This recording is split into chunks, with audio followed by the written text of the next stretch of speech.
이번 주에 이제 사순절이 시작이 됩니다. 수요일부터 진행이 되는데 사순절 기간 동안 우리가 함께 해야 할 것을 다음 주에 이제 이 형수막에 붙여놓도록 하겠습니다. 오늘은 3.1절 기념 예배로 드리면서 민족이 모든 교회가 3.1절 기념 예배로 드리는 날입니다. 106년이 되는 우리 올 3.1절이죠. 한일합병이 1910년도 8월 29일 날 경술로 국치라고 그러죠. 나라를 빼앗겼습니다. 8월 29일 1910년도 그리고 9년의 시간이 지나갔습니다. 나라를 빼앗기고 9년의 시간 동안에 무단 통치라고 하는 강압적인 통치를 9년 동안 이 민족을 일본이 다스리기 시작합니다. 너무나도 가혹하게 이 민족을 식민지 통치를 하다 보니 주권을 빼앗기고 가혹한 통치 속에 이 민족이 어려움 가운데 놓여 있을 그때 모든 사람들이 나라를 다시 되찾아야 되겠다는 공감대가 형성이 되죠. 국가의 3요소인 국민 영토 주권이 국가의 3요소죠. 나라도 있고 영토도 있고 국민도 있는데 주권을 빼앗겨버린 것입니다. 일본에게 주권을 빼앗겨버리니 국민으로서 주인으로서의 권리 행사를 할 수 없는 이 민족이 되어버린 거죠. 다시 주권을 찾겠다라고 하는 이 공감대가 우리 민족 가운데 형성이 되면서 고종황제의 인사절, 고종황제가 죽고 난 후에 장례 절차를 치르는 것을 3월 3일 날로 잡았는데 이틀 앞서서 탑골공원에서 민족대표 33인이 독립선언서를 낭독하면서 사진을 보여주시죠. 낭독하면서 이제 3.1운동이 일어났습니다. 탑골공원에 가면 종로의 이가에 가면 탑골공원에 가면은 저렇게 돌로 3.1운동의 모습들을 새겨놓았습니다. 역사의 현장을 보존하고 그리고 거기에서 이루어졌던 일들을 돌로 새기면서 역사 교육을 하는 현장이 저렇게 기록을 보존하고 있는 거죠. 약 3개월가량의 만세운동이 전국적으로 벌어지면서 집회인 수가 106만 명이었고 그중 사망자가 7,509명이고 구속된 자가 4만 7천 명으로 추산을 하고 있습니다. 훨씬 더 많은 숫자가 죽었거나 또 잡혀갔겠죠. 공식적인 통계만 이렇다고 한다면 호남에서 전라남북도에서 가장 먼저 만세운동이 벌어진 곳이 어디일까? 익산 지역이었습니다. 솜리장터. 익산 지역 솜리장터의 남정교회 문용기 장로님이라고 하시는 분이 그 당시에 도남학교의 교장 선생님으로 계셨고 그 학생들 20명을 데리고 박영문, 장경준, 서정만, 박도현 등과 함께 사사운동, 독립운동 운동을 펼칩니다. 만세운동을 펼치면서 익산 전체에 이 만세운동이 퍼졌고 그로 인하여 인화동에 지금 항일 독립운동 기념관이라고 하는 저 오른쪽, 여러분이 보시기에 오른쪽인가요? 예, 위쪽에 있습니다. 그리고 익산 지역의 곳곳에 14군데의 이 3.1운동에 대한 흔적과 기념비와 이 기념비가 세워져 있습니다. 익산 지역은 매우 민족의 역사 가운데 예민하지 않고 적극적으로 민족의 아픔에 동참하고 민족의 독립을 위해서 동참했던 이 지역이 이 전라남도에서 익산 지역이 매우 중요한 도시입니다. 우리 모두는 민족의 역사와 떨어져서 생각할 수 없고 그리고 결코 이 민족의 역사와 자유로울 수 없습니다. 역사의식은 과거 우리 선조들의 삶에 대한 진지한 존경을 표시하는 것이죠. 우리가 역사를 기억하는 것은 선조들의 지난날의 삶을 진지하게 존경하는 마음으로 그날을 기립니다. 그리고 선조들로 인하여 우리들에게 물려졌던 그 슬기로운 그리고 나라를 사랑했던 그 마음들을 우리가 배우게 되고 아픔의 역사를 통해서 다시는 그 역사를 반복해서는 안 되겠다고 하는 것을 우리가 그 기념일 때마다 되새기는 거지요. 또한 선조들이 이루었다는 찬란한 역사를 통해서 그 후손들이 잘 이어받고 그리고 다시 더 계승 발전하도록 발판으로 삼는 것이 기념일을 우리가 기억하는 것입니다. 여러분 우리 한빛교회도 그렇습니다. 역사를 잊지 않는 것, 지난날의 43년의 시간을 잊지 않는 것, 그리고 우리 선조들이, 우리 믿음의 선배들이 44년 동안 이곳에 벽돌 한 장, 벽돌 한 장 놓고 기도하고 눈물로 씨 뿌렸던 이 역사를 기억하는 것 매우 중요합니다. 시간의 연속선에서 우리들이 지금 이 시간에 이 장소에 지금을 이어가고 있는 것은 현재 우리들이 의식 속에 살아야 한다는 것을 기억합니다. 나의 삶이 나의 삶으로 끝나는 것이 아니라 나의 삶이 민족의 역사와 연결되어 있다고 하는 이 역사의식이 우리 안에 있어야 합니다. 나의 삶이 나라와는 상관이 없는 그런 존재가 아니라 다 연결되어 있고 붙어있고 연합되어 있다는 거죠. 이처럼 우리 모두는 한 민족의 구성원으로 그 민족의 처한 상황에 자유로울 사람은 한 사람도 없습니다. 민족의 역사와 민족 구성으로서의 그 의무와 책무를 잊어버리고 살아간다는 것은 국민이기를 포기한 거지. 세상이 어떻게 돌아가든 민족과 역사가 어떤 상황과 처지에 놓여 있든 나는 일신의 아닐만을 생각하면서 살아가겠다. 반드시 부메랑으로 자신에게 돌아오는 거지. 우리가 잘 알고 있는 중동 전쟁, 중동 3차 전쟁에서 6.1 전쟁이라는 것을 알고 있습니다. 두 나라, 다섯 나라, 네 나라가 연합하고 한 나라 이스라엘을 점령하기 위해서 전쟁이 벌어졌는데 이 나라 사람들의 국민과 역사의식이 어떠하느냐에 따라서 전쟁의 판도가 완전히 달라졌어요. 중동의 화약고라고 하는 이스라엘 남단의 골란 공원이 있습니다. 이스라엘 남부의 골란 공원, 이스라엘, 이란, 이라크, 시리아, 이집트 이 한복판에 골란 공원이 있습니다. 종교전쟁이 가장 빈번하게 부딪히는 장소, 첨예하게 부딪히고 수에즈 운하를 중심으로 물과 석유의 주도권을 다투기 위한 가장 갈등이 심한 곳이 이 골란 공원이 근처에 있습니다. 그곳에서 3차 중동 전쟁이 벌어진 거죠. 가운데 이스라엘 나라를 가운데 두고 서쪽에는 지중해가 있고 바다입니다. 남쪽에는 이집트가 있고 북쪽에는 시리아가 있고 동남쪽에는 요르단이 있고 동북쪽에는 이라크가 있습니다. 네 나라가 연합해서 가운데 있는 이스라엘을 공격하기 시작합니다. 상대가 되지 않겠죠. 우리는 이 전쟁을 잘 알고 있습니다. 마지막 이라크가 연합전쟁에 참여할 때의 그 모토는 유대인을 지중해에 밀어 넣어버리자. 북쪽, 남쪽, 동쪽에 있는 나라가 연합해서 이스라엘을 지중해로, 서부의 지중해로 몰아넣어버리죠. 그렇게 전쟁에 참여합니다. 이스라엘 국가가 절체절명의 위기에 놓였을 때 TV를 통하여 예수를 전 국민들에게 날리죠. 나라가 위기에 처했다.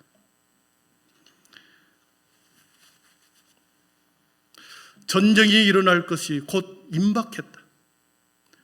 전 세계에 흩어져 있는 모든 이스라엘 청년들은 곧 귀국하여 전쟁에 참여를 부탁합니다. 그리고 나이 드신 분들은 여러분이 계신 곳에, 여러분이 머무르는 곳에 나라와 민족을 위해서 기도해 주십시오. 두 가지를 요청한 거지요. 젊은 사람은 전쟁에 참여할 것을 독려하고 나이 드신 분들은 있는 그 자리에서 나라와 민족을 위해서 기도해 달라고 하는 이 요청을 하죠. 마찬가지로 이라크에서 동일한 광고를 합니다. 보여주시죠. 네. 미국에 유학 가서 같은 학교 안에서 공부하는 친구들, 이스라엘 학생들과 이라크 청년들이, 이라크 학생들이 동시에 이 소식을 듣고 전쟁이 일어났다는 소식을 듣고 똑같은 국가의 부름을 받습니다. 우리가 알다시피 이스라엘 청년들은 학업을 포기하고 급히 귀국하여 전쟁에 참여하지요. 그러나 이라크 학생들은 어떻습니까? 이라크 학생들도 동시에 학교에서 사라졌습니다. 그리고 주소지를 옮겨버리고 숨어버린 거죠. 그렇게 너무나도 극명한 민족의식, 역사의식이 어떠냐에 따라서 이 전쟁은 보나마나죠. 6일간의 짧은 기간이지만 연합군의 4개 연합군이 완전히 패한 그동안의 유례없는 전쟁사의 유례없는 전쟁을 6.1 전쟁이라고 그럽니다. 사랑하는 성도 여러분, 작은 나라임에도 불구하고 경상남북도를 합하는 것, 전라남북도를 합하는 이 작은 나라 이스라엘을 네 나라 연합군이 무찌르지 못하고 오히려 전쟁에 패하는 것은 민족이 위기에 처했을 때 기도하고 나라와 민족의 역사의식을 가지고 살아갔던 민족성이 어떠하느냐에 따라서, 하나의 국민성이 어떠하느냐에 따라서 극명해 보여준 사건이 6.1 전쟁이었습니다.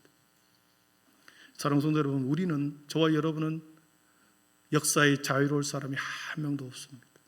한국이라고 하는 이 지역에 태어난 것, 이 한반도에 태어난다고 하는 이것은 숙명이요, 운명입니다. 오늘 우리가 본 본문에 등장한 한 사람이 나옵니다. 고국으로부터 무려 1600km 떨어졌고 1000마일이나 떨어진 먼 곳에 살아가는 한 사람입니다. 성인이 2개월 동안 쉬지 않고 걸어와야 할 거리, 무려 1600km 멀리 떨어져 있습니다. 바벨론에 침략될 때 그의 부모님은 끌려갔습니다. 바벨론 지역에 끌려갔습니다. 그의 부모님이 거기서 힘들게 살면서 아들을 낳았습니다. 이민 2세죠. 포로 2세입니다. 부모님의 헌신적인 수고로 이 아들은 열심히 공부하고 열심히 지도력을 배우고 최선을 다하여 살아갑니다. 마침내 권력의 핵심 부인 왕궁의 고위 관료가 됩니다. 포로 2세 중에 가장 입지점적의 인물이요, 그리고 소위 세상에서 출세한 아들, 왕으로부터 얼마나 신임을 받았으면 술을 따라주는 술 맡은 관원장이 되었다. 고대의 왕들은 독살의 위험이 있기 때문에 음식과 술에 대해서는 매우 민감합니다. 가장 신뢰할 수 있는 사람, 최측근의 사람을 그 자리에 임명하죠. 그러나 이 사람이, 이 청년이 왕의 신임을 얻고 권력의 핵심부로 들어갑니다. 이제 자사손손 부귀영화를 누리기만 하면 됩니다. 언어도 피부도 다른 이방인이요 포로 신세였던 그가 얼마나 많은 견제와 도전과 그리고 그 자리에 오르기까지 많은 사람들의 시기 질투가 있었겠습니까? 그러나 그 모든 견제와 모함과 술수에도 불구하고 그 자리에, 높은 자리에 올라갔습니다. 이제 고난의 끝이고 그 과실을 따먹을 수 있는 위치에 놓여 있는 거죠. 그 사람을 통하여 그 자손들은 대대에 그의 이름은 느헤미야요, 여호와께서 위로하신다, 여호와께서 긍휼히 여기신다라는 뜻 느헤미야입니다. 어느 날 그의 동생, 사촌 동생 하나니아가 고국의 소식을 가지고 이 형에게 찾아옵니다. 느헤미야에게 찾아옵니다. 고향 소식을 전해주죠. 고향의 상황과 민족의 상황과 지금 이 나라 그 상황에 놓여 있는 고국의 땅의 상황을 동생이 느헤미야에게 상세히 알려주죠. 우리 3절을 보겠습니다. 3절을 함께 읽습니다. 그들이 내게 이르되 사로잡힘을 면하고 남아있는 자들이 능력을 받으며 예루살렘 성은 허물어지고 성문들은 불탔다 하는지라. 아멘. 여러분, 느헤미야가 1600km나 떨어진 느헤미야가 고향의 소식을 들었습니다. 우리들이 보통 마음의 부담이 생길 때는 언제입니까? 뭔가를 들었을 때 마음의 부담이 생깁니다.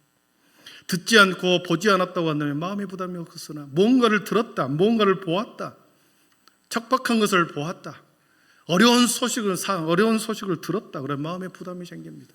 듣지 않았을 때는 자신의 삶을 충실히 살아갑니다. 부담스러운 무언가를 들었을 때는 거기에 반응을 보이죠. 두 가지 반응입니다. 여러분, 친척과 오랜 동안 관계를 떨어져서 친척의 소식을 듣지 않고 살아가다가 잘 살고 있겠지 막연하게 생각하고 자신의 삶을 충실하게 살아가죠. 내 앞에 주어진 삶을 성실히 살아갑니다. 그런데 어느 날 친척 중에 한 명이 생사를 가늠하는 큰 중병에 걸렸다는 소식을 듣게 됩니다. 이 소식을 듣게 되면 어떻습니까? 두 가지 반응입니다.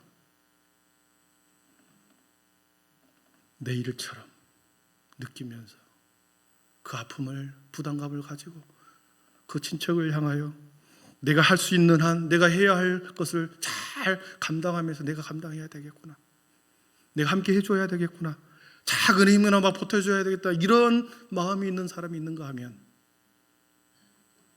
나도 예전에 힘들 때 아무도 한 사람도 나를 도와주지 않았고 혼자서 이 모든 것을 해결했고 여기까지 내가 살아왔기에 내가 너를 길을 닫아버리고 알아서 하겠지, 예면하는 사람도 있겠죠. 오늘 말씀의 느헤미야는 이제 막 권력과 부를 갖게 됩니다. 이제 그의 자손들은, 그 느헤미야 한 사람으로 인하여 앞으로의 모든 인생의 후손들은 넉넉히 부를 누리고 과실을 따먹을 수 있게 된 거죠. 서름과 편견 속에 그 자리가 올랐고, 모두가 잘 때 혼자 열심히 공부했고, 그리고 최선을 다하여 살아서 그 자리까지 올라간 거죠. 보상을 받을 만합니다. 길을 닫을 수도 있습니다. 기회에서 예면할 수도 있습니다. 1600걸려나 떨어진 고향, 한 번도 가보지 않는 고향, 친척들이 있다고 하지만 나도 모르고 그들도 나도 모르고 광례를 하지 않았기 때문에 눈을 감을 수 있었습니다. 그러나 그의 마음이 예면하지 아니하고 오늘 말씀 4절을 보면 이렇게 표현합니다. 같이 읽어봅니다. 내가 이 말을 듣고 앉아서 울고 수일 동안 슬퍼하며 하늘의 하나님 앞에 금식하며 기도하며. 말을 들었습니다. 고향의 형편을 들었습니다. 고국의 형편을 들었습니다. 울었다, 앉아서 울었다, 수일 동안 슬퍼하며 금식하며 기도했다 했습니다. 슬퍼할 줄 아는 사람은 예린 느헤미야가 긍휼의 사람이다 그랬죠. 기도로 바뀝니다. 긍휼의 마음이 있는 사람, 슬퍼할 줄 아는 사람은 기도하게 되어 있습니다. 예면한다면 기도하지 않겠지만 그것을 거룩한 부담으로 받고 불쌍한 마음이 들고 내가 뭔가를 해야 되겠다 하면 믿음의 사람은 반드시 기도하게 되어 있는 거죠. 모든 슬픔의 상황을 만든 장본인은 그들의 선조였지 느헤미야하고는 아무런 상관이 없어. 그럼에도 불구하고 나는 이스라엘 자손이 주께 범죄한 죄를 자복한다라며 기도하기 시작하죠. 그 기도의 내용은 두 가지입니다. 하나님, 눈을 열어서, 하나님의 눈을 열어서 이 민족의 처한 상황을 보아주십시오. 넘겨주시죠. 고국 땅에 남아있는 백성들은 백성들대로 큰 환난을 당했다 그랬습니다. 능력을 당했다 그랬습니다. 우리 6절을 다시 한번 읽어봅니다. 6절입니다. 이제 주의 종들인 이스라엘 자손을 위하여 주야로 기도하며 우리 이스라엘 자손이 주께 범죄한 죄를 자복하오니 주는 귀를 기울이시며 눈을 여시사 종의 기도를 들으시옵소서. 나와 내 아버지 집이 범죄하여. 아멘. 그렇습니다. 눈을 열어서 하나님, 우리 고국의 상황을 봐주십시오. 잡혀간 포로들은 포로들대로 고난과 수고를 당했습니다. 남아있는 자는 남아있는 자들대로 고통을 당했습니다. 하나님, 이 고통을 하나님 눈을 여시고 봐주십시오. 이 아픔을 보시옵소서. 역사의 현장에 눈을 떠서 하나님, 지금 저희 민족과 우리 상황에 놓여 있는 이것을 보아주십시오. 기도합니다. 두 번째로 선조들이 약속을 붙들고 기도합니다. 우리 8절을 보겠습니다. 8절입니다. 옛적에 주께서 주의 종 모세에게 명령하여 이르시되 만일 너희가 범죄하면 내가 너희를 여러 나라 가운데 흩을 것이요. 9절입니다. 만일 내게로 돌아와 내 계명을 지켜 행하면 너희가 쫓긴 자가 하늘 끝에 있을지라도 내가 거기서부터 그들을 모아 내 이름을 두려고 택한 곳에 기억하옵소서. 아멘. 하나님, 눈을 열어서 이 민족의 상황을 봐주십시오. 그리고 하나님과 우리 선조들 간에 약속이 있지 않습니까? 모세와의 약속, 언약 백성 아닙니까? 선민의 백성 아닙니까? 그 약속을 기억하여 하나님, 그 약속대로 우리가 회개하오니 우리의 기도를 들어주십시오. 긍휼과 은혜를 베풀어 달라고 느헤미야는 금식하며 기도하고 있습니다. 사랑하는 성도 여러분, 이 나라, 이 민족의 지금의 상황을 보십시오. 갑작스러운 계엄령이 계몽령으로 바뀌어버린 우스꽝스러운 나라가 되어버렸습니다. 갑작스러운 계엄령으로 국내적으로 정치, 경제, 외교, 통상, 의료 모든 면에서 지금 우겨쌈을 다 무너졌습니다. 민주주의 지수가 22였는데 32로 떨어져 버렸습니다. 1년 만에 10계단이 떨어져 버린 거죠. 계엄에 찬성하고 계엄에 반대하는 사람의 매일 광화문에서, 여의도에서, 용산에서 나누어서 지금 집회를 하고 있는 것을 우리는 시시각각으로 보고 있습니다. 국제적인 상황도 우리는 듣고 있죠. 트럼프 정부가 들어오면서 자국 우선주의, 보호무역주의, 그리고 관세 전쟁을 벌이고 있습니다. 그동안에 우리의 우방으로 생각했던데 이제는 우방도 아니고 적국으로 변해버립니다. 트럼프가 러시아하고 손을 잡아버렸습니다. 우방으로 믿었던 미국은 천천히 우리 경제의 어두운 그림자로 다가옵니다. 중국도 그렇고 일본도 그렇고 각자의 자국 우선주의, 보호무역주의로 돌아가 버렸습니다. 지금 세계는 철저히 치킨 게임 속에 총성 없는 전쟁이 우리 곳곳에서 벌어지고 있습니다. 경제는 경제대로, 정치는 정치대로, 외교적으로 뭐든지 총체적으로 이 민족이 혼란 가운데 빠졌습니다. 마치 구한말 조선이 무너졌을 때, 우리 대한 조선이 무너질 때 러시아, 중국, 청나라, 일본, 미국이 한반도 이 민족을 가운데 두고 각축전을 벌일 때 마침내 일본이 점령해버린 것처럼 지금 그런 상황이 재현되고 있습니다. 여러분, 이 민족의 상황을 우리는 지금 생생하게 눈으로 보고 매일 TV로 듣고 보고 있습니다. 여러분 어떻습니까? 눈으로 보고 귀로 듣고 있는데 부담감이 같지 않습니까? 3.1운동을 맞이하여 3.1운동 이 기념식을 맞이하여서 우리가 다시 민족을 생각하고 어떤 반응을 보여야 할까?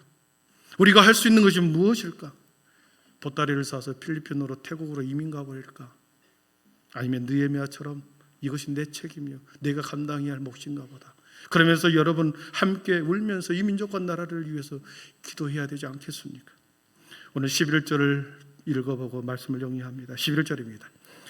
주여 구하오니 귀를 기울이사 종의 기도와 주의 이름을 경외하기를 기뻐하는 종들의 기도를 들으시고 오늘 종이 없어서 하였나니 그때 내가 왕의 술관원이 되었느라. 아멘. 느헤미야는 주의 종의 기도를 들어주십시오. 하나님을 기뻐하는 자들이 이제 회개하고 하나님을 향하여 기뻐하는 종들의 기도를 하나님 들어주십시오. 그리고 형통의 길로 우리 앞에 이 사람들 앞에 은혜를 베풀어 달라고 기도합니다. 여러분, 거대한 선박의 가장 밑에 뭐가 있는 줄 아십니까? 평형수가 있습니다. 평형수. 배 바다 가장 밑바닥에 평형수를 물을 채워 놓습니다. 이 평형수는 배가 한쪽으로 기울어지지 못하도록 균형을 잡기 위해서 평형수를 넣어 놓는다는 거죠. 파도가 일어날 때, 바람이 불려서 엄청나게 위험할 때, 기우뚱거릴 때 이 평형수가 중심을 잡아준다는 겁니다. 평형수가 없다고 한다면 기울일 때, 바람이 불 때, 파도가 칠 때 넘어져 버립니다. 평형수는 일상에서는 겉으로 드러나지 않습니다.